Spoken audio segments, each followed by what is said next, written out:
여러분, 마음이 편해야 몸도 건강해지고 일도 잘 풀리잖아요. 그런데 하루하루 바쁘고 정신없는 세상을 살다 보면 몸도 마음도 어느새 지쳐있게 됩니다. 많은 사람들이 끊임없는 스트레스 속에서 불안과 피로를 느끼며 살고 있습니다. 이런 문제들에서 벗어나서 마음 편하게 살고 싶다면 오늘 영상을 끝까지 보세요. 인생이 조금씩 편안해질 겁니다. 이번 영상에서는 이런저런 일에 속 끓이지 않고 마음 편하게 잘 살 수 있는 구체적인 방법을 말씀드리려고 합니다. 생각보다 어렵지 않게 실천할 수 있는 방법들입니다. 작은 거라도 실천해 보신다면 이제부터는 훨씬 더 마음 편안하게 사실 수 있을 겁니다. 시작하면서 구독과 좋아요 눌러주세요. 인생에 도움되는 이야기들을 전해드리겠습니다. 첫 번째, 분노 다스리기. 스트레스를 받을 때 가장 먼저 드러나는 감정은 분노입니다. 상대의 말 한마디에 괜히 욱하고 작은 일에도 화가 치밀어 오르죠. 이 분노는 내 마음을 갉아먹고 결국은 나를 더 지치게 만듭니다. 이 분노를 잘 다스려서 마음을 지켜야 하는데요. 흔히들 화가 나는 걸 이성을 잃는다고 표현합니다. 그만큼 화가 나면 정신을 놓아버리는 상태에 빠진다는 거죠. 이제 곧 화를 낼 것 같다. 왠지 모르게 짜증이 나려고 한다. 이런 식으로 분노가 시작되는 느낌이 들 때가 있습니다. 화를 내기 전에 먼저 알아채는 게 중요합니다. 분노가 말처럼 날뛰기 전에 고삐를 꽉 쥐는 겁니다. 그러면 어떻게 분노를 알아차릴 수 있을까요? 화가 치밀어 오를 때 나는 지금 화났어라고 마음속으로 중얼거리는 겁니다. 마음속으로 나는 지금 화났어. 지금 나는 화났어. 지금 나는 화났어라고 3번 중얼거리세요. 혼자 있다면 소리내서 말해도 좋습니다. 그 정도로 될까 하는 생각이 드시겠지만 한번 해보시면 얼마나 효과적인지 알 수 있습니다. 그런데 이렇게 했는데도 화가 가라앉지 않는다면 어떻게 할까요? 스포츠 중계하는 것처럼 자신의 속마음을 그대로 중계합니다. 나는 지금 화가 났어. 지금 나는 화가 난 걸 알아차렸어. 지금 나는 화가 날 걸 조절하지 못하고 있어. 그걸 알게 됐지. 이런 식으로 화가 난 마음을 실시간으로 중계하는 겁니다. 분노는 솟구치는 감정인데 가둬서 못 나가게 해봤자 소용없습니다. 안에 가둬놓지 말고 화내는 자신, 화가 날 것 같은 자신을 객관적으로 바라보면 됩니다. 카메라가 촬영하는 기분이 들 텐데요. 이쯤 되면 분노는 가라앉습니다. 화가 날 때 신체적으로 심장 박동수가 오르고 호흡이 얕아집니다. 머리로 피가 몰리면서 욱한 감정이 치밀어 오르죠. 아드레날린과 교감신경이 분비되면서 일어나는 현상인데요. 이를 조절해서 분노를 다스리는 방법 3가지를 알려드리겠습니다. 첫째, 6초 동안 기다립니다. 화가 나는 시점부터 6초 동안에 아드레날린이 가장 많이 분비되는데요. 이 시간을 내버려 두면 서서히 냉정을 되찾을 수 있습니다. 화가 나면 속으로 1에서 6까지 천천히 세보세요. 아니면 눈앞에 보이는 물건들의 이름을 천천히 순서대로 책상, 달력, 스탠드, 연필, 시계, 커튼 이렇게 나열해 보세요. 또 앞서 말씀드린 나는 지금 화났어라는 말을 마음속으로 중얼거려도 6초는 지나갑니다. 둘째, 40초 동안 분노를 가라앉힙니다. 6초 동안 참으면 분노의 절정은 지나가지만 짜증은 가라앉지 않습니다. 아드레날린의 효과가 가라앉으려면 40초가 지나야 하는데요. 40초가 지나가는 동안 심호흡을 하면 좋습니다. 심호흡을 하면 화가 가라앉고 차분한 상태로 돌아옵니다. 화가 날 것 같은 느낌이 들 때 미리 하면 더 효과적이겠죠? 셋째, 일부러 천천히 말합니다. 말다툼하는 상황에서 상대의 말에 재빨리 반박하면 심호흡할 틈이 생기지 않습니다. 그럴 때는 천천히 말하는 게 좋습니다. 말만 천천히 해도 화는 서서히 가라앉습니다. 그러면 신기하게도 상대방의 화도 잠잠해집니다.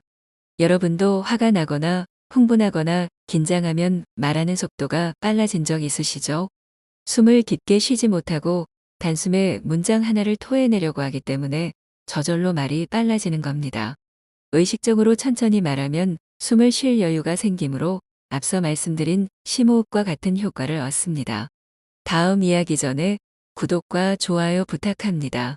삶에 도움되는 지혜를 전해드리겠습니다.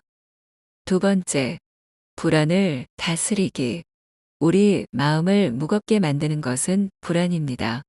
특히 중년 이후에는 미래에 대한 불안이 커지죠. 앞으로 어떻게 살아야 하나? 병이 생기면 어쩌지? 노후 자금은 괜찮을까? 이런 생각은 밤에 누웠을 때 더 또렷해지고 고민할수록 마음을 쥐어짜듯 불안이 커집니다. 하지만 행동하지 않으면 아무리 고민해도 문제는 절대 해결되지 않죠. 불안을 없애는 간단한 방법은 바로 행동하는 겁니다. 행동한다고 불안이 바로 사라지지는 않겠지만 몸을 움직이면 불안은 반드시 가벼워집니다. 여러분도 이런 경험 있으시죠? 방 안에 틀어박혀서 아무것도 하지 않으면 불안감만 더욱 커집니다. 뭐든 하면 기분이 달라집니다. 일단 움직이세요. 그러면 무엇을 해야 할까요? 행동하라고 해서 대단한 걸 하라는 게 아닙니다. 첫째, 말하기입니다. 친구와 수다 떨거나 전문가와 상담하는 것도 좋습니다. 소리를 크게 외치는 것도 좋은데요. 속이 후련해져서 스트레스가 풀리죠. 둘째, 글로 쓰는 겁니다. 고민을 글로 쓰기만 해도 스트레스가 풀립니다. 막연한 고민을 문장으로 남기면 머릿속이 정리되어 고민이 뚜렷해지는 것도 있죠. 일기가 가장 대표적인데요. 스스로를 통찰하는 힘이 길러집니다. 그릇된 생각이나 부적절한 감정이 보이고 어떻게 고치면 좋을지 깨달음을 얻을 수 있습니다. 셋째, 불안은 우리에게 뭐라도 좀 해 라고 부추기는 에너지입니다. 불안감이 도저히 나아지지 않는다면 온 힘을 다해 무언가를 하세요. 밖에 나가 달려보세요. 달리기가 힘들다면 빠르게 걸어도 좋습니다. 기분이 개운해질 겁니다. 세 번째, 남과 비교하지 않기. 혹시 누군가를 보고 저 사람은 나보다 일도 잘하고 머리도 좋고 예쁘고 돈까지 많아라며 자신과 비교해 보신 적 있나요? 한 조사에 따르면 남과 비교하고 우울한 적이 있다는 사람이 절반가량이었습니다. 심리학에 따르면 사람이 남과 비교하는 건 본능 또는 무의식적인 반응이라고 합니다. 무의식적으로 나는 왜 이거밖에 안 될까 하며 비교하고 자책한다는 겁니다. 남과 나를 비교하면 그만큼 불행해집니다. 세상에 나보다 뛰어난 사람이 얼마나 많습니까? 그런 거에 하나하나 신경 쓰다가는 비교하다 인생 끝날 겁니다. 자신보다 나은 사람과 비교하는 심리를 상향 비교라고 하는데요. 나도 그런 사람이 되고 싶으니까 더 열심히 하자라는 긍정적인 마음을 일으키기도 합니다. 하지만 대부분은 난 절대 못할 거야. 난 틀렸어. 이렇게 자신의 결점을 드러내는 부정적 방향으로 흐릅니다. 그러면 비교는 어떻게 해야 좋을까요? 첫째, 남이 아닌 나 자신과 비교합니다. 주변 사람이 아니라 과거의 나와 지금의 나를 비교하는 겁니다. 3개월 전의 나, 1년 전, 3년 전에 나는 어땠었지? 지금의 내가 부족해도 3년 전과 비교하면 조금은 나아지지 않았을까요? 작년에는 아파서 하루 종일 누워 있어야만 했는데 지금은 가볍게 동네 한 바퀴를 돌 정도로 좋아졌어. 이런 식으로 과거의 부정적 상태와 비교하면 현재는 긍정적 상태에 있다는 걸 명확하게 알 수 있죠. 남과 비교하면 나의 못난 부분이 두드러지고 과거의 자신과 비교하면 나의 변화 부분이 두드러집니다. 비교를 꼭 해야겠다면 1년 전 나는 어땠더라? 하는 식으로 자신과 비교해서 불행도 우울감도 떨어버리세요. 둘째, 비교하지 말고 관찰합니다. 나 자신의 과거와 비교하려고 해도 가까이에 더 뛰어나거나 잘 나가는 사람을 보면 아무래도 신경이 쓰이죠. 이럴 땐 비교하지 말고 관찰하는 게 필요합니다. 셋째, 질투하지 말고 존경하는 겁니다. 남이 잘 나갈 때 괜히 속이 쓰릴 때가 있습니다. 이 감정을 그대로 두면 마음속에 조용한 적개심과 위축감만 생깁니다. 이런 감정으로는 관찰해봤자 단점만 보입니다. 자신보다 뛰어난 사람은 존경하세요. 그러면 나도 저런 사람이 되고 싶다라는 마음이 생겨 상대의 장점이나 노력이 눈에 들어옵니다. 종수 씨는 같은 나이에 작은 사업을 시작해서 성공한 친구를 보면 늘 복잡한 감정이 들었습니다. 나는 뭐 했나 하는 마음이 자꾸 올라왔죠. 그러다가 다른 친구한테서 그 친구가 수없이 실패하고 고생한 이야기를 들었습니다.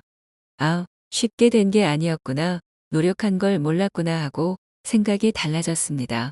그 후에 질투하지 않고 친구에게 가볍게 조언을 구하며 자신도 새로운 도전을 준비하게 되었습니다. 이처럼 분노를 다스리고 불안을 가라앉히는 방법들로 스트레스를 덜어낼 수 있습니다. 남과의 비교로 불행해지지 않는 방법도 살펴보았습니다. 이제는 마음 편하고 행복한 인생을 위해 알아야 할 7가지 실천 방법을 나누고자 합니다. 이것만 알고 실천하셔도 일상이 달라질 수 있습니다. 첫 번째, 이대로도 좋아라고 입버릇처럼 말하세요. 마음이 편해지는 데는 거창한 변화가 필요하지 않습니다. 오히려 내가 나에게 매일 건네는 말 한마디가 생각보다 큰 힘을 발휘합니다. 우리는 늘 무의식 중에 이런 말을 하며 자신을 몰아붙입니다. 내가 왜 그랬을까? 이 나이 먹고 이게 뭐람? 그때 그 선택만 안 했어도. 사람들은 대부분 자신의 부족한 부분에만 집중해서 자기 자신을 탓합니다. 무의식 중에 스스로를 부정하고 스트레스를 만들어내죠. 지금 자신의 모습만으로 괜찮습니다. 지금 이대로도 괜찮아. 지금 이대로도 좋아. 설거지를 하다가도 거울을 보다가도 아무 때나 속으로 자주 말해보는 겁니다.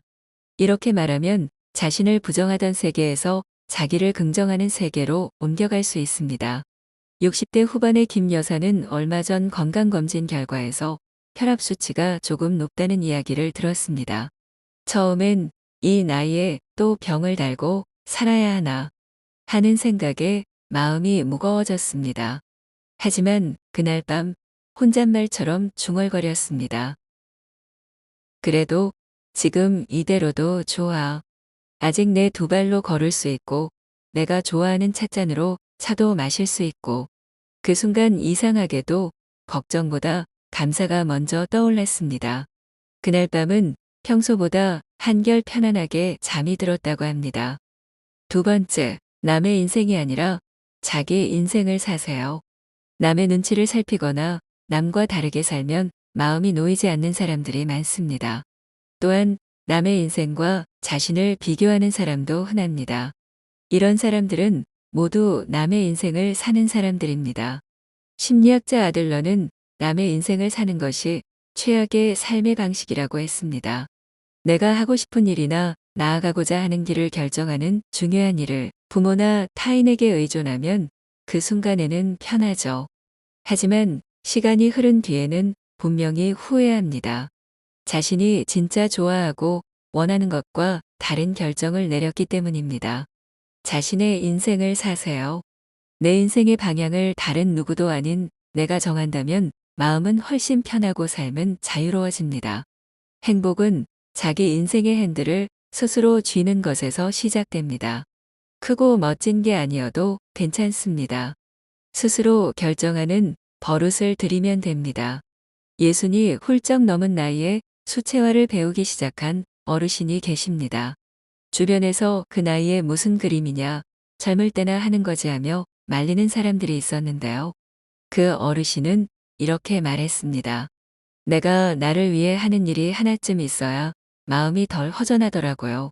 남들 보기엔 별거 아닐지 몰라도 붙들고 있는 시간만큼은 내가 참 나답고 행복해요. 세상은 끊임없이 기준을 들이밀지만 그 기준에 맞춰 살다 보면 내 삶은 점점 낯설어지고 피곤해집니다.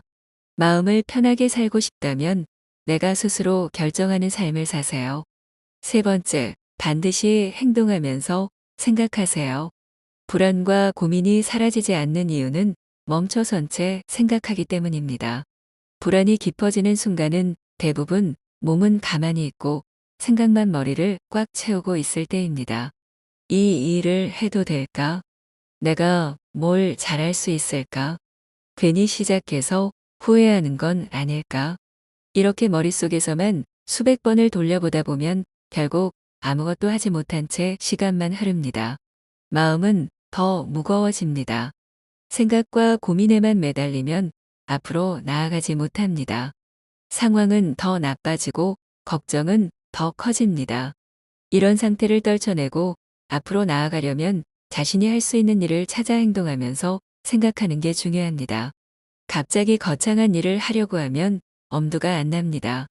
아주 사소한 행동 하나만 해도 불안은 거짓말처럼 줄어듭니다. 예를 들면 걱정만 하다가 병원에 예약 전화 한 통 하거나 운동화를 신고 집을 나서는 것처럼 작은 행동을 해보세요. 60대 중반의 김정순 어르신이 겪은 이야기입니다. 김정순 씨는 집안에서 홀로 앉아 있었습니다. 창밖을 봐도 TV를 틀어도 책을 펴도 자꾸 생각이 많아지고 마음은 더 무거워지기만 했습니다. 아무 일도 하지 않았는데 이상하게 하루가 더 피곤했습니다. 그러다 문득 싱크대에 쌓여있는 그릇들이 눈에 들어왔죠. 어제 저녁 먹고 그냥 두었던 거죠. 별 생각 없이 자리에서 일어나 물을 틀고 그릇들을 하나씩 닦기 시작했습니다. 거품이 묻은 그릇을 헹구고 하나씩 정리하는 동안 마음속 어지럽던 생각들이 조금씩 가라앉는 느낌이 들었습니다. 그래, 뭐 거창한 거 안 해도 되지. 이렇게라도 내가 움직이고 있다는 게 중요하지. 설거지를 마치고 나니 마음이 완전히 평온해진 건 아니었지만 적어도 그 무겁던 느낌은 조금 덜어졌습니다. 여러분, 생각이 너무 많아지는 날일수록 가만히 앉아있기보다 몸을 먼저 움직여 보는 겁니다. 행동은 생각을 정리해주는 가장 확실한 방법입니다. 생각하고 나서 행동하는 게 아니라 행동하면서 생각하세요. 네 번째, 자기 자신을 소중히 여기세요. 대부분 사람들은 나보다 가족을 먼저 생각하는 삶을 살죠. 자식 먹이고 입히느라 배우자 뒷바라지하느라 내 몸이 부서지는 것도 모르고 희생합니다. 그러다 문득 자기 모습을 보면 어느새 인생에서 나는 뒷자리에 앉아 있습니다.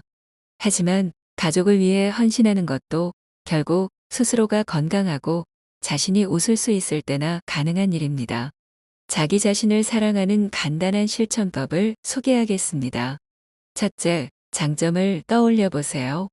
지금까지 스스로가 잘해온 일이나 성실하게 해온 일 또는 누군가를 웃게 만들었던 순간 등을 다시금 기억합니다. 둘째, 하루에 한 번, 나 자신을 칭찬해 주세요. 나는 꽤 괜찮은 사람이야. 오늘도 잘 해냈구나. 이런 말로 자신에게 응원해 줍니다. 셋째, 좋아하는 걸 자신에게 허락해 주세요. 좋아하는 음악을 듣거나 맛있는 음식을 먹고 또 가고 싶은 곳으로 떠나는 겁니다. 스스로에게 사랑의 선물을 주세요.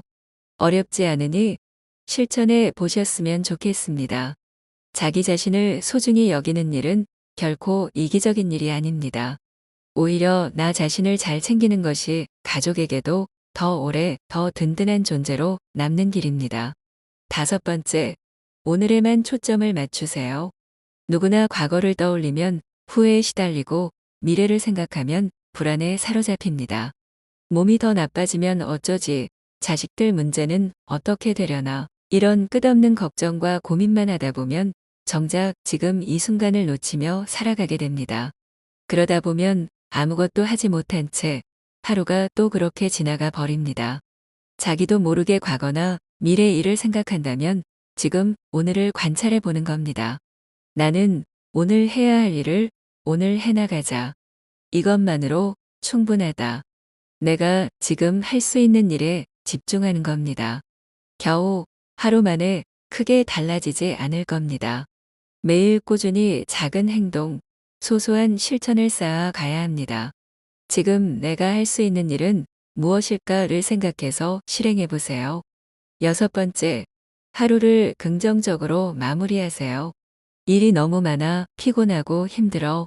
내 인생은 불행해. 이렇게 느껴지는 때가 있죠. 이런 상황에서도 관점을 바꾸면 행복이 보입니다.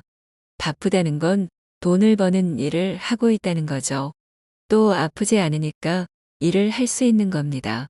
몸이 아프거나 일자리가 없는 사람의 입장에서 보면 참 부러운 상황입니다. 누구나 매일 즐거운 일도 괴로운 일도 모두 겪습니다. 중요한 건 어느 쪽에 시선을 맞추는가입니다. 그러면 하루를 어떻게 긍정적으로 마무리할까요? 세 줄 긍정 일기를 쓰는 겁니다. 잠자기 전 15분 이내에 그날 있었던 즐거운 일이나 사건 세 가지를 쓰면 됩니다. 예를 들면 이렇게 쓸 수 있습니다. 1. 딸이 엄마 보고 싶다며 전화했다. 2. 시장에서 단골 아주머니가 참외를 덤으로 더 얹어주셨다. 3. 저녁에 좋아하는 드라마를 보며 혼자 웃었다. 세 가지나 생각나지 않을 수도 있습니다. 그럴수록 의식적으로 짜내야 합니다. 시작 단계에서는 날씨가 맑았다, 점심이 맛있었다 정도만 써도 괜찮습니다. 하루를 마무리하면서 자기 전에 즐겁고 좋았던 일에 초점을 맞춰보세요.